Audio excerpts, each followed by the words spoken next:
Okay, so welcome to the OzCon Halloween edition Return to Oz panel at 35.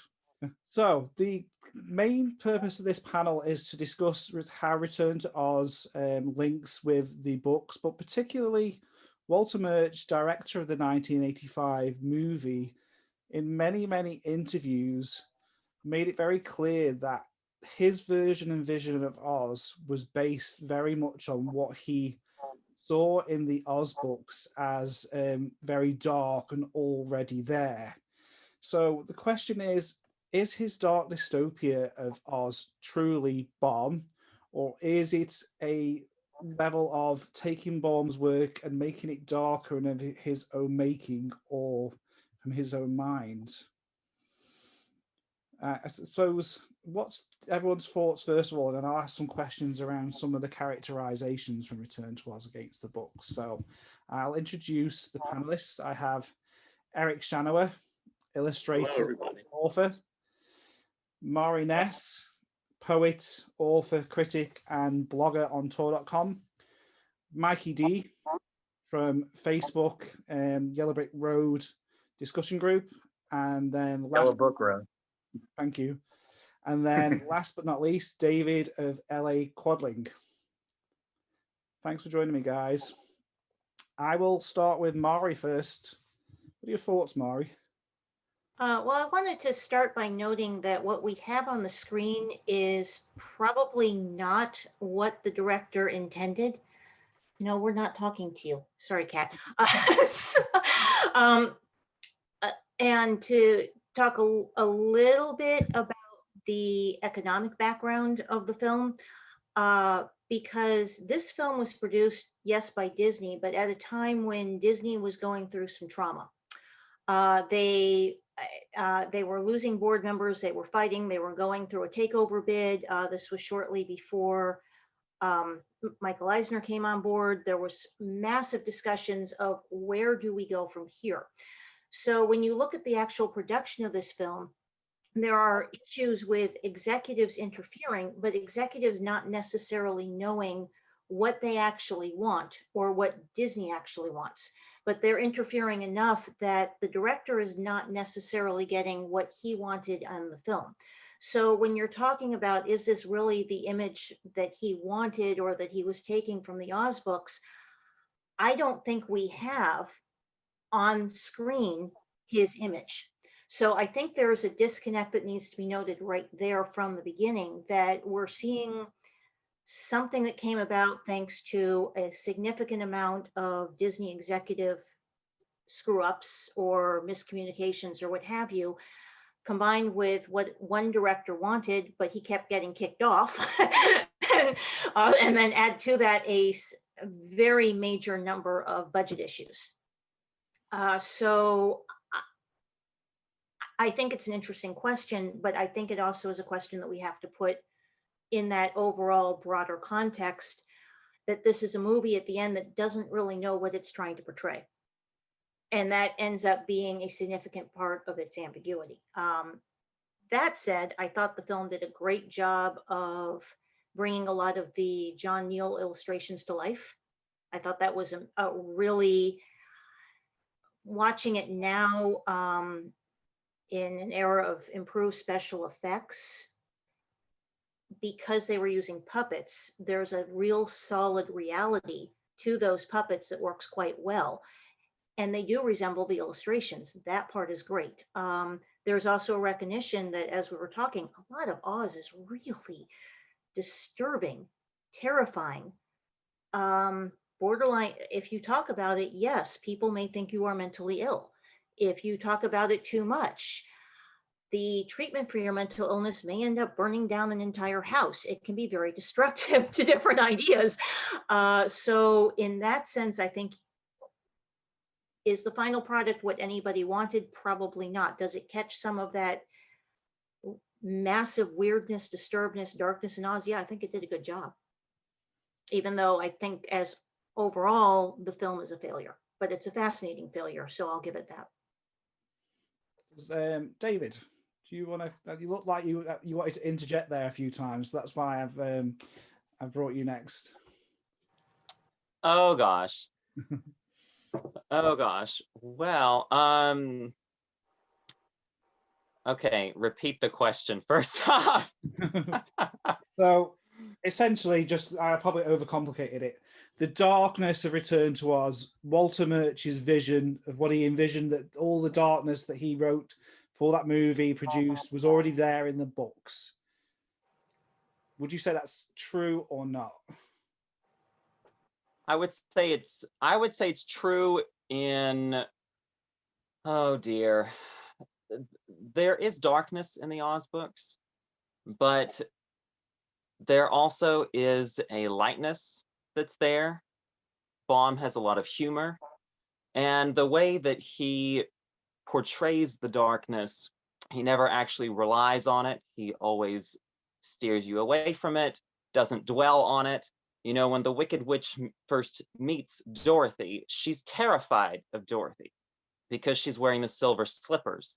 And he does that sort of thing over and over and over again with his villains and with those dark elements that are in the books, which is completely different from Return to Oz, where it not only, you know, sticks with those horrifying elements, but also heightens them. You know, we can all think of many examples from the film that do that. Yeah, I don't know. I think that the Oz that we see in Return to Oz is Walter Murch's idea of Oz, and I don't necessarily think it's Baum's. But that's my opinion. Okay, great. Eric? Certainly there are elements in Baum that could be seen as dark, but he always treats everything with such matter-of-factness and whimsy that it really doesn't, he doesn't play it for scary or dark. The scene where in Return to Oz where Mombi / Languidaire replaces her head, the movie plays that up for the scariest, strangest possibility for all the shocks that it can possibly have. Yet in the book, the fact that Languidaire can change her heads is treated very matter-of-factly, and it's not scary one bit, or at least it never scared me. I don't think it seems intended to scare. It seems intended to be curious, even somewhat humorous. And so I would say that Walter Murch definitely took whatever scary bits came from Baum and heightened them. And he also put in his own. There's no such thing as electroshock therapy in Baum's Oz books. And Murch, you know, plays that up for all the scariness he can possibly wring out of it. So Return to Oz is not Baum's Oz. Return to Oz certainly takes elements of Baum's Oz, but it is its own thing. And Walter Murch put his sort of overview, the reflection mirror concepts that didn't actually all make it into the movie. Some of it that got cut, which makes the movie a little bit of hard to understand at points, because so much of that concept got cut. Yet that is certainly nothing that I believe Baum never intended. The mirror universe, the mirror-ness of Oz to Kansas, it also confuses whether Dorothy is actually insane or not. I mean, is she insane? Well, you can certainly look at that movie and go, yeah, that kid was insane. And Uncle Henry and Aunt Em were just doing the best that they could to try to save her. They were stupid about educating themselves about the best technique to actually try to help her, but they were certainly genuine, and they were right in their attempts. I didn't really like the end, seeing the movie that way at the end, like Dorothy's a crazy person, but you can certainly read it that way. She's seeing these people in a mirror, seeing Ozma in a mirror, seeing this chicken in a mirror, talking chicken. Well, And Ozma goes, "Oh, don't tell anybody. Yeah, don't tell anybody, because they'll put you into some other situation where they're trying to like fry your brain." So if that's Dorothy's like own craziness trying to protect itself, well, yeah, she's like seeing people in mirrors telling her not to talk about it. Makes sense to me. Thanks for that, Mikey. Well, I don't want to repeat anything that somebody said already, but as far as the frightening sequences in Return to Oz, I never saw them as frightening. I read the books before I even saw the MGM movie. So in the books, I always notice, like how David mentioned, the villains are always scared of Dorothy. The Wicked Witch is scared of Dorothy. The Gnome King is terrified of Dorothy, and he's always complaining about her, because like Dorothy is conquering everybody. So in Return to Oz, what seems frightening for Dorothy, I don't really think is frightening for her, because I see Mombi being scared of Dorothy. I see the Gnome King being scared of Dorothy. The Wheelers are scared of Dorothy. I mean, essentially they're scared of Mombi and they're not even bad. But if Dorothy wasn't capable or didn't have this like legacy, of destroying evil power, they wouldn't have bothered. I mean, the Gnome King could have easily turned her to stone from his palace. I mean, they're scared of her. I mean, Mombi has to lock her up in a tower, and and the Gnome King expects Mombi to bring her there. When she reaches the mountain of the Gnome King, he says she must be more powerful than I thought. And when he confronts her, he's like, not the Dorothy Gale of Kansas. So I think Fairuza plays Dorothy as a super strong person, even in the beginning. They might think she's nuts. Her relatives might think she's crazy, but she's persistent. She's like, I was there. It's real. Even in the hospital, like she doesn't really seem scared when they're wheeling her away. She's she's a very powerful character. So I wasn't frightened, because I felt what Dorothy was feeling. So, when she's running, when the girl in the hospital takes her away and then she's running to the river, that for me, that's like a whole nother, cyclone sequence, because I'm sure it was scary for Dorothy to be in a cyclone with the house. And she was, for hours and hours riding, this great wind. So, that just didn't freak me out. And I think that Dorothy is a lot stronger in Return to Oz. Everybody's, freaked out about her, but she's determined to save everybody.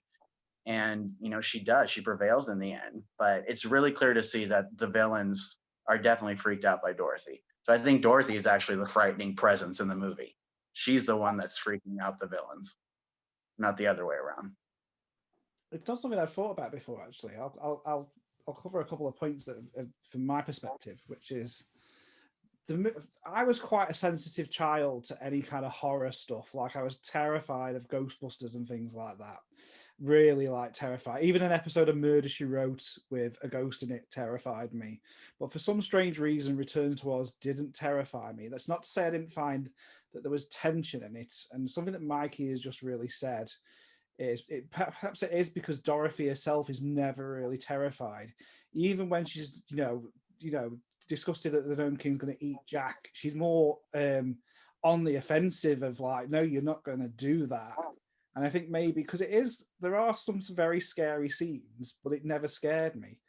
And also to answer something Maureen said, I know that from Walter Murch's perspective, whilst it wasn't his complete vision, he did get final cut and final edit. So what he did deliver as much as possible was as he perceived the story would be, and at least nobody else interfered with his final cut, because by that point in time they didn't care anymore. I do think that Murch saw far darker things in there than Baum. Baum's is always done with a sense of whimsy, and but I just think Murch as a person just sees it so much more dark than it is, whilst there are dark elements in there. And if you've ever read any of the older scripts or the Joan Vinge novel, it's far worse than what was put on film. There's a scene in the Gnome King's castle, but the underground palace, where he's that annoyed with Mombi that he eats her and stuffs her down his throat first, before then attempting to devour Jack Pumpkinhead. Now, if Mombi was screaming whilst being stuffed down his throat, because that's what the text said, then that perhaps might have freaked me out a little bit and probably would have made a lot of kids in the theatre pee. So I've always felt that, yeah, there's more than a little bit of a difference there. So I think, what about, which way do we want to take this conversation then? So do we want to look at some of the ways that some of the characters are characterized? So like the Wheelers, perhaps, Can I just say to Bill that I like 1000% agree with you, and I think that's why she is still so relevant in today's. Sorry, Adele. At the moment, it's just the panel, and I'll open it up to questions. Sorry. I You said anybody, so I thought. Yeah, sorry, I was on about the panel. It's okay. But when it's. I'll if you mute yourself for now, Adele, then I will open it up in it shortly once we finish with the panel discussion. Anyone want to go? Wait, repeat that question again. So the Wheelers. What about the Wheelers? What about the Wheelers then? So if we start looking at some of the ways that Murch looked at some of those characters differently, how do we The feel? Wheelers are scary. The Wheelers are definitely scarier in the movie than they are in the book. Mhm. Yeah, they got those creepy masks on top of their heads, and that's the first thing you see. I mean, they didn't look at, they look kind of like cuter in Ozma of Oz. They've got those little like, turn of the century hats with a ribbon and like a frilly collar. Yeah, they didn't look like that in Return to Oz. Doesn't he describe them as dandies? Dressed as like a dandy? Yeah. Mm-hmm. Yeah, the Wheelers in the film too are there as villains throughout almost the entire film, which in the book, we realize very early on that they're not going to be the main villain. They're kind of pathetic. And in the film, they present a genuine threat.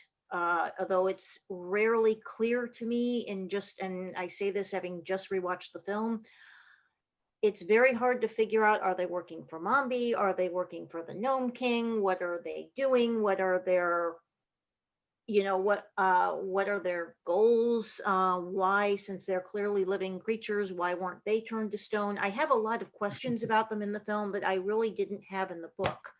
Well, Mombi questions the Gnome King. She's like, why did you she starts to say, if you hadn't given me this pathetic army, or you had to give me a real army.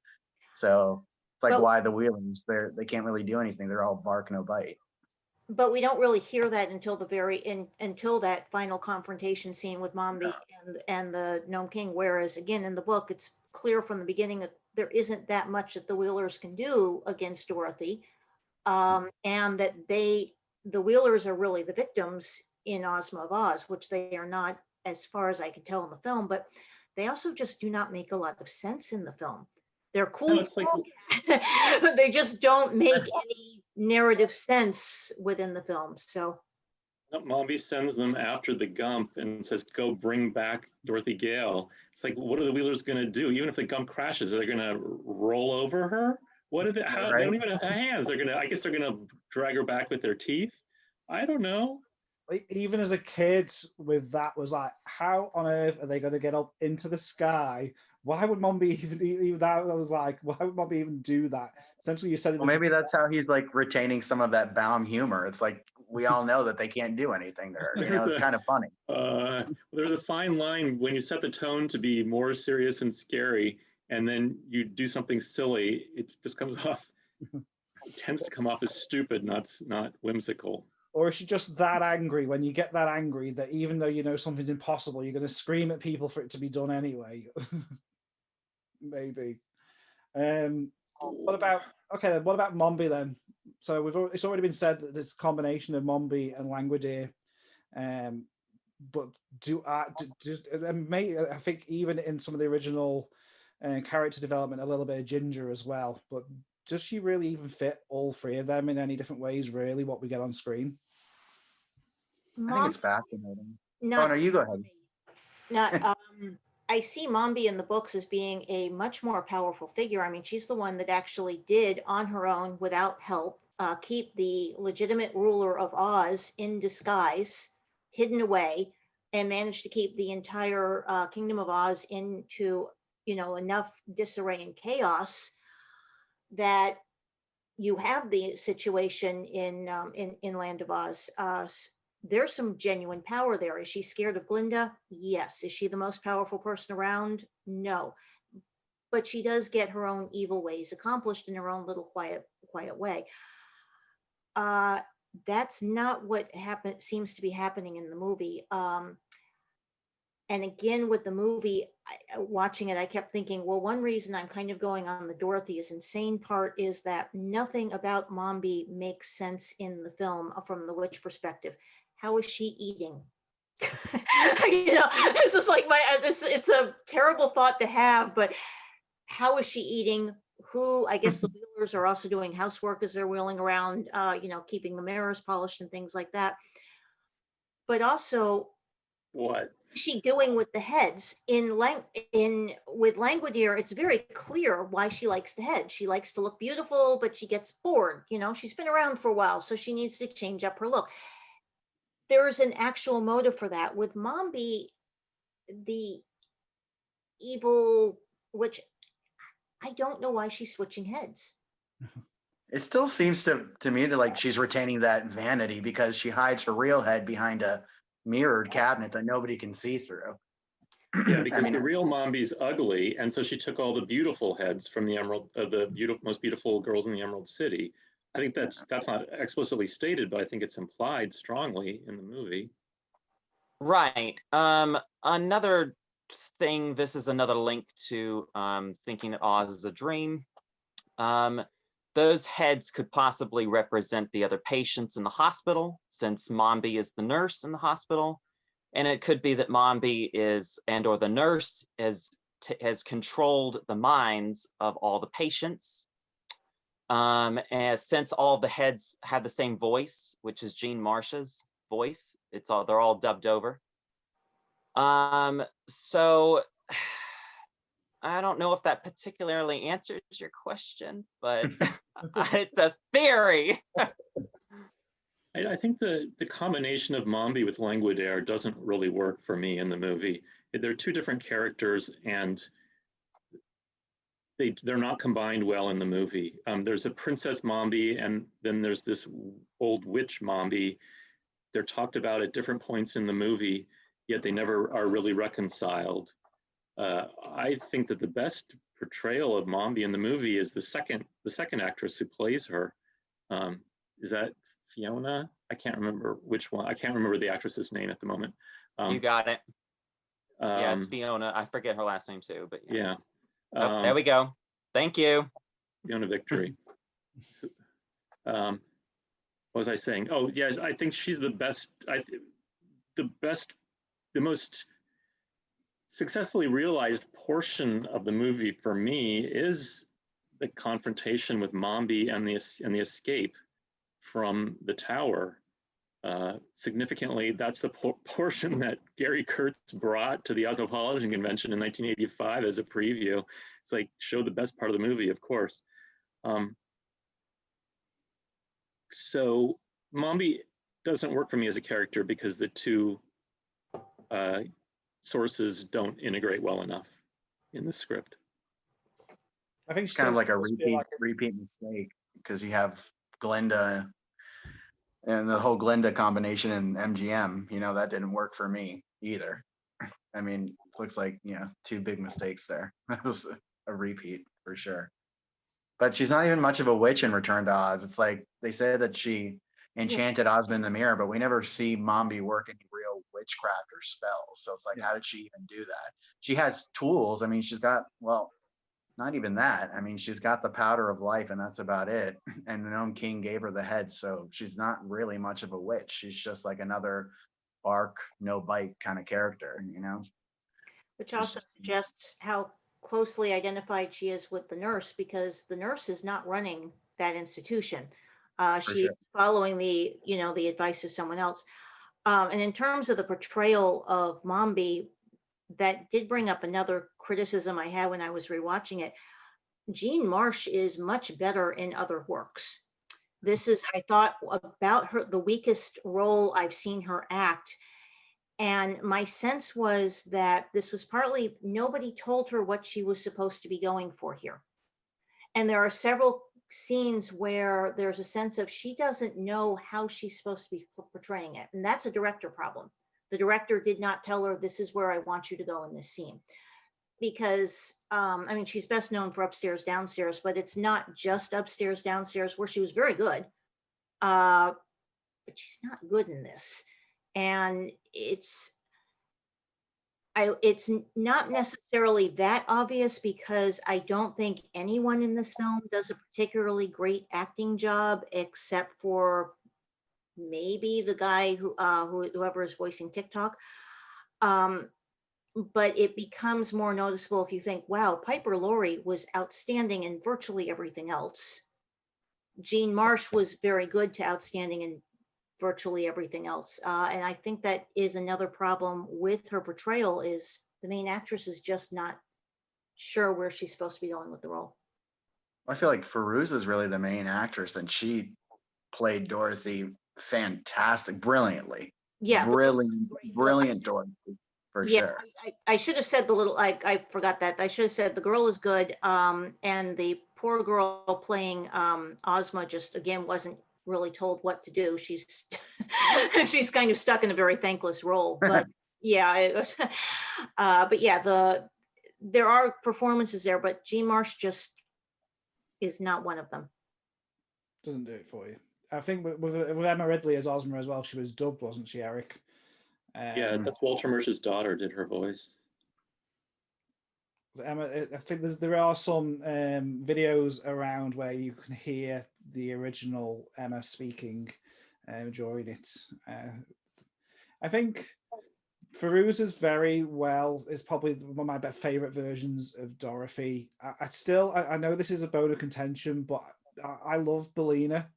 I love the snarkiness. I think she sounds like Bellina from the books.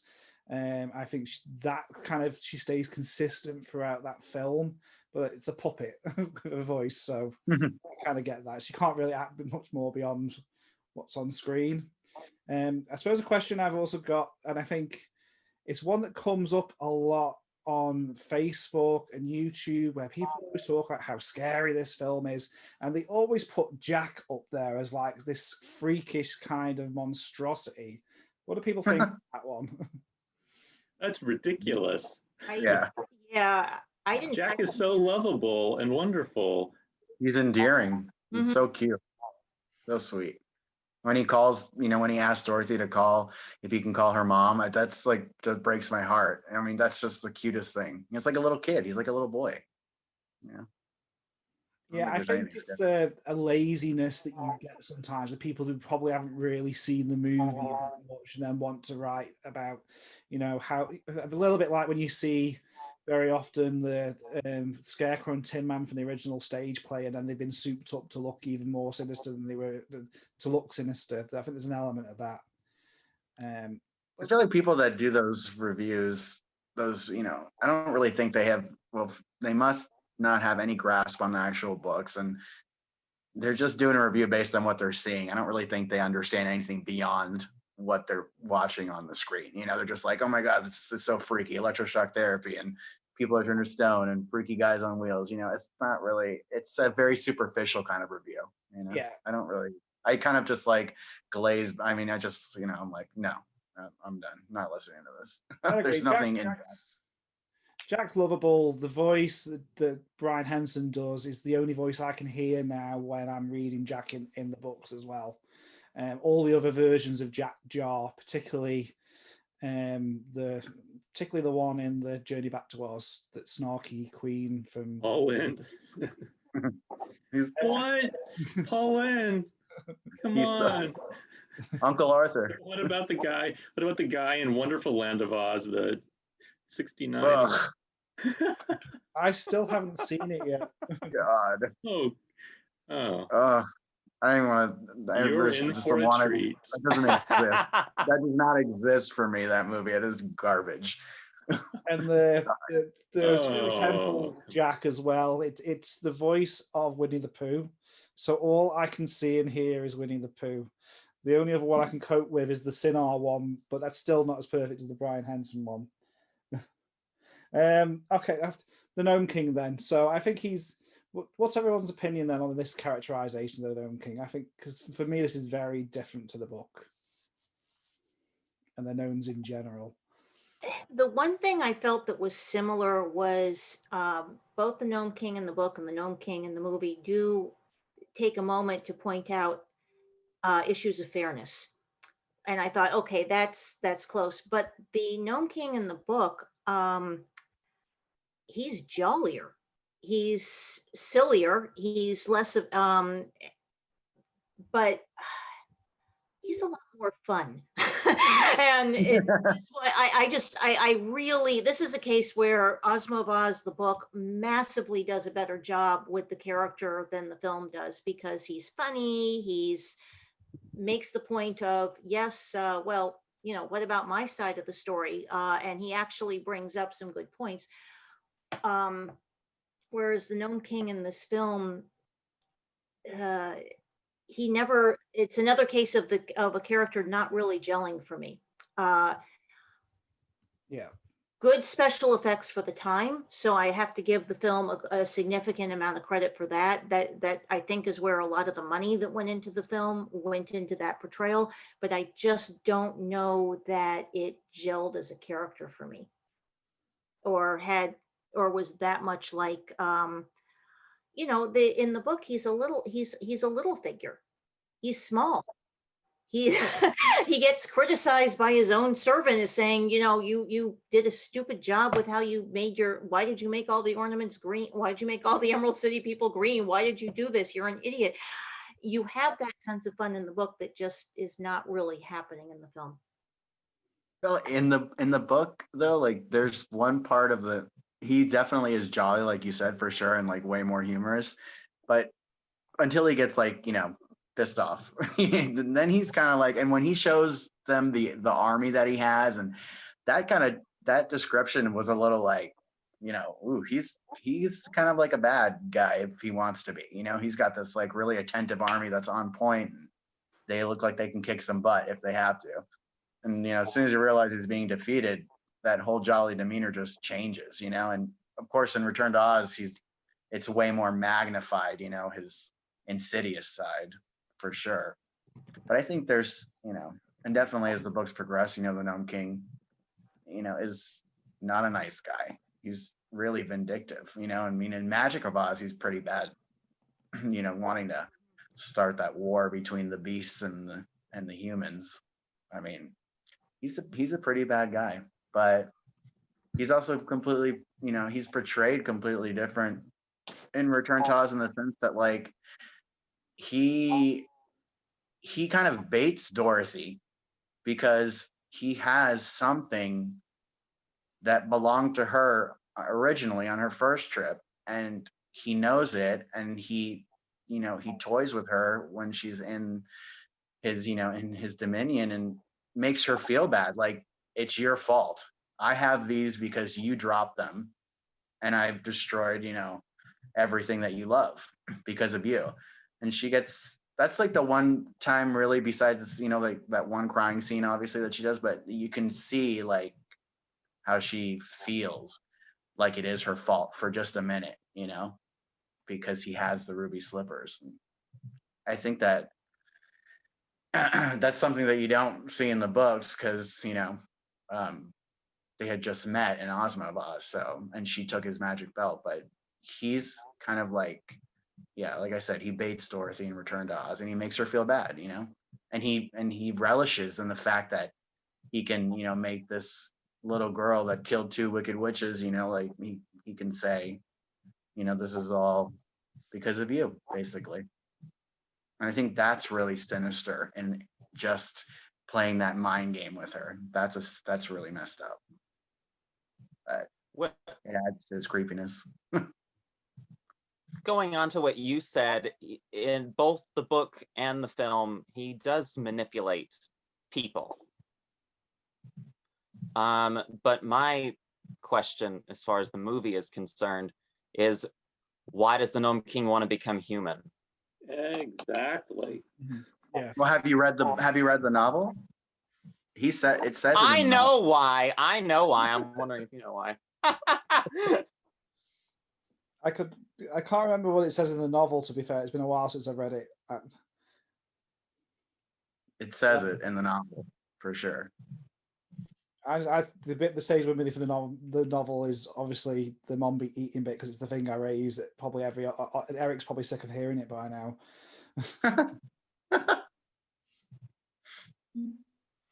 David, tell him. Go on, you're gonna have to tell me now, David. Well, I know why. At least the it all deals with the main theme of the movie, as far as why the Gnome King wants to become human. Why is there the electroshock therapy? All of it's linked together. So one of the themes in the movie, the main one, is that gets brought up is, what does it mean to be human? Because all of the adults in the film think that imagination and or the land of Oz is something that shouldn't exist. And they keep telling Dorothy she can't have Oz in order to be human. So the Gnome King in Oz, if you're taking it as a dream, you have to take it that, if you're taking it that way, he represents the death of imagination. And with everything that's dying, he becomes more human, since the land of Oz is disappearing. Now what kills the Gnome King? Life and or imagination, since Bellina doesn't talk in Kansas. So the thing that kills him is Dorothy's imagination. That's what triumphs in the end. So the Gnome King is he's just a weird version in Dorothy's head of the Doctor and his goals, as far as what all the adults were concerned with in Kansas. Does that make sense? That's like looking at Return to Oz if the whole thing was a dream, right? Right. That's looking at it as a dream. Yeah. Oh, okay. And So it makes sense. It might even be functional if it were actually in the movie, but I think so much of that concept got cut out or is very, very muddled that I don't think I'd say I agree with you that it's very muddled. There's a lot of things in the film that are so much under the surface that it's a problem. And I think that's one of the problems with the film, is that a lot of those themes are hidden too much in the film. Yes. You know, you've got the thing with Dorothy and Ozma being parallel in the film, and the music actually backs that up, but nobody would realize that unless it's pointed out to you. And that's another problem. Yes. I remember in an interview that Gary Kurtz gave, it's in one of the Baum Bugles, I think it's from the one from 1995. He mentions the scene where Ozma is in the asylum. And when you see that scene, you'll notice that you never see Ozma enter or exit that room. Why? That was something that Gary Kurtz brought up, and he said it was because Walter Murch wanted it that way. He wanted it to be that confusing. So you're supposed to make up your own mind. I don't know. That's one way. I think this film is very much trying to bridge and not always successfully, the 1939 film where there's no question, it's Oz is a dream. Dorothy's already forgetting it by the time she wakes up. It's not real. Okay, we've had our fun, we've sung, and now back to real life. And the books where Oz is unquestionably. No. I was waiting for that. Okay. No. The 39 film clearly shows the Ruby Slippers returning the house to Kansas when Dorothy wishes to go. When she clicks her heels, the magic starts, and the Ruby Slippers send Dorothy back home, back with the house, back to Kansas, wipes everybody's mind that there's been any time passing or anything happened, or that Dorothy was missing for a little while. It's there. Sorry, Mari. Go ahead with your point. I feel like the 1939 film is, let us say, much more on the Oz is a dream side than the books, where Oz is absolutely real. There's no question that Oz is a real place that we could go to if Ozma had, a much kinder immigration policy, but separate story. The Return to Oz really wants to bridge that. I feel like at the end, you can easily make a claim that Oz is real. You can easily make a claim that Dorothy is completely insane and Oz is not real, because or you can go with it could be one or the other. And that ambiguity is very deeply put into the film. And I think part of that is because it is trying to do that bridge between the idea of the film, of the 1939 film, of, that is making Oz a less real place. I'll try to be a little bit more tactful. Let's go with that here. Versus, just ignore me. It's kind of wild though, because in Return to Oz and in the novelization, Dorothy has been taken by the cyclone and she's literally been missing for, I think it's like 6 months. So whether they believe her or not, they still can't explain why she's been missing that long and then turns up unscathed out of nowhere. Like they thought she was dead. I mean, there's a scene that was cut out that you can see like in the work print of Return to Oz, where there's a newspaper article behind Uncle Henry on the unbuilt farmhouse, and it says like, little girl returns from, whatever, something like to the effect of like, little girl survives like tornado showing up 6 months later. So I mean, even in Return to Oz, like from the beginning, it's got to be real because they know she's been gone. I just think it's the adults don't want to accept that. They're just like, oh, our niece came back, thank God, but we're not going to believe that this is the reason she came back after 6 months. But it's like, well, where the heck do you think she was, and how can she come back? So if you saw the house go up in the air and she's back now, well, what did you think happened? Something definitely, like ethereal, supernatural happened to her for sure. She's not like making it up. Nicely into the last question I've got for each of you before a couple of questions from the panel, as we're coming towards the last 15 minutes before Kiki's on. In your opinion, each of you, is Dorothy insane in this version? Deep down, what is your feelings? Yeah, the trip to Oz left her insane. So she's insane in Kansas. I don't know that she's insane in Oz, because in Oz, she clearly is practical. She comes up with solid ideas of how to get people back, and she's very functioning in Oz. I think Jack immediately recognizes that. TikTok everyone's like, yeah, you can function in Oz. Back in Kansas, that's the problem, is her travels to another country or to another world have left her unable to function in Kansas. They make that relatively clear. She's not sleeping. She's not able to focus. She's not able to do her chores or whatever, which that was a little harsh. You just want her to get back to being mentally healthy so she can help you with chores. But so she's insane in Kansas, but not necessarily, but not insane in Oz. That would be my reading. Who wants to go next? Thank you. I don't think she's insane. I think the reason that she's so bugged out in the beginning is because she knows something is going on in Oz. She has a feeling, and that's probably because she has such a connection to it, whether it's like, a connection to Oz, a connection to Ozma, she's feeling it.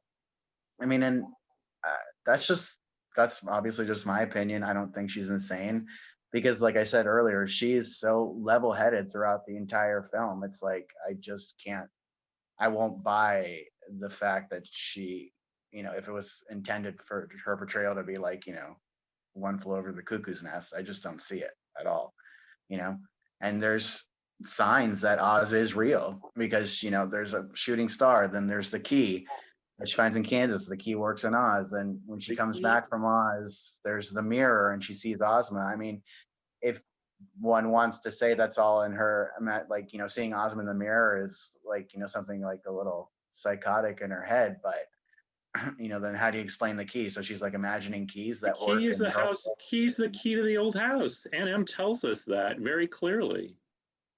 She thinks it's the, well, she says it, but she doesn't even look at the key. She just says, "Oh, it's just the key." She's blowing Dorothy up because she's heard turned this it 1,000 film. times. How hard does she have to look at it? Yeah, but One of is the it the things same that you key? It's one of you the can answer it either way, Mikey. You can answer it Right. either way. You can say Dorothy's right, it's the key from Oz, or you can say Aunt Em's right, it's the key to the old house. But how are you going to look at it? well, one of the things that you could interpret from that particular scene, since the key has OZ on it, or just a circle with a line through it, you could interpret it that Dorothy, with the first dream, saw it and made up Oz from that key. If it's the key to the old house. If it is the key from Oz, then it's the key from Oz. Your choice. And so, David, from your perspective, is Dorothy insane? My answer is no. And the interest, I know this is going to come strange, that I do think that Oz isn't real in this movie. But in a lot of ways, with a lot of kids believe in Santa Claus. Kids believe in the Tooth Fairy, the Easter Bunny. And you could say that Dorothy is believing in Oz the same way that kids believe in those things. And one of the elements that's in this film that, and if you know Walter Murch, then you know he was influenced by the French New Wave directors from the 60s and the early 70s. And in all of those films, there was always a young protagonist who had to overcome some sort of higher power. And in this film, Dorothy goes through that exact journey with the adults in the film. And one of those journeys for her is the self-realization that Oz can exist as a separate thing and it's not real. Now, one of the things that, of course, we've all talked about is that that last scene is very confusing. This is where everyone's confusion comes with this film. And the reason why is because nothing in the film is presented to us romantically. That's a stark difference between MGM, where you all talked about that dream sequence when Dorothy came back to Oz in the 1939 film. It's very apparent. There's that wonderful dream sequence with the clouds and all, you know, all that stuff going on. Return to Oz doesn't do that. Instead, we see, what is it? There's like a light coming down from the thing. I haven't seen the film in a while. There's a light coming down, and it could be interpreted that that's the sun. I mean, I don't really know. You can interpret how you want, but that dream sequence going back to Kansas really isn't there. And it's because Walter Murch's whole thing with this is realism. The entire film is shot with realism. And so that last scene, yet again, just like in the beginning with Ozma, we don't see her appear magically or disappear magically. It's all left up to us to interpret. Walter Murch is leaving that up to us to decide if Dorothy really did return to Oz. I say she didn't. In the ending, she learns, okay, it's not real. I can still have Oz as something fun, but it's not real. That's my take. Eric Shanower, Dorothy Gale, Return to Oz.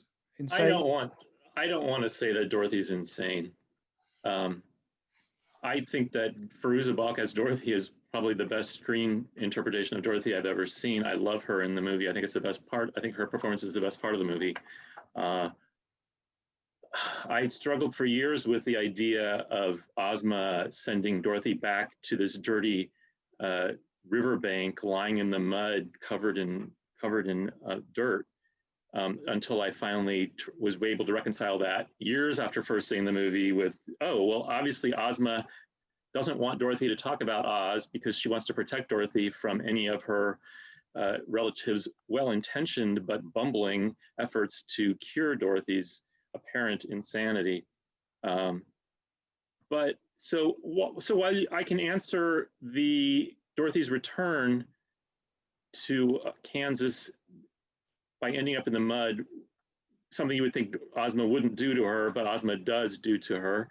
I cannot answer Dorothy's arrival in Oz. Why does this river lead to an ocean and then the ocean disappears into the deadly desert? It makes no sense to me. So what I believe is Dorothy's not insane. Oz, I'm afraid, is not real, although it pains me to say that. It is something that Dorothy has either dreamed or imagined, but I do not think she's insane. I think the adults around her are overreacting to her and to thinking that she needs some sort of treatment because of this. And maybe she does need some sort of help because she's not sleeping. We don't know why she's not sleeping. All you know is she's not sleeping. Is she disturbed by her earlier adventure? Is she scared by her earlier adventure? Or is the food so bad that her indigestion is keeping her up all night? I mean, they don't have any money, so what are they eating? Belena. So I don't think she's insane. Thank you. From my perspective, from Return to Oz, Dorothy is not insane. For me personally, it made Oz more real. And maybe for that reason, that makes me insane, that I think Oz is so real at the back of that. We have 7 minutes before the next section, so I will open it up just to a couple of questions to the panelists. And if you can direct those questions to the 4 panelists and not to me, whilst I just do a couple of tech things in the background, I would really appreciate that. So I'm just going to unmute. Let's not have a free-for-all. We'll try not to. Okay. Let me unpin you guys.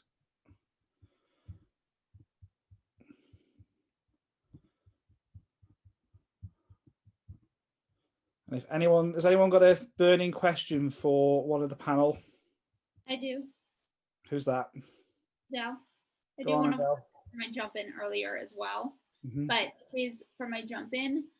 I believe that Dorothy has always been a figure of power as well, and that's why I believe she's always been so relevant, even today. I want to know what your opinion on her relevancy from 1900 and her relevancy today is, especially in the Return to Oz film, because she was portrayed much younger than she was in the 1939 film.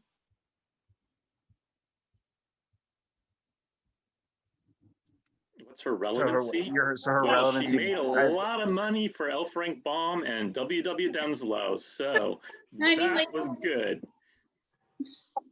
You mean as a character? You mean, are you asking like how she carries over from 1900 to today? Yes. And especially how Judy Garland was 16 and supposed to portray a 12-year-old in the 39 film. And then we get the 1985 film, Return to Oz, where she's portrayed by, I think maybe Fruza was like 10 or something. So like, we're talking books, MGM film, Return to Oz today. Yes, The Wiz, anything, how you think her portrayal today has shaped the like young girls and young boys and just anybody. Well, I don't know how she shaped anybody else, but I always liked her. She's always been one of my favorite characters in the Oz books. She's always been like someone I've wanted to be like. Her no-nonsense attitude, her matter-of-factness in the face of danger, her ability to deal with whatever is thrown at her. I think that's relevant for all times, and certainly I claim Dorothy Gale as something of a role model.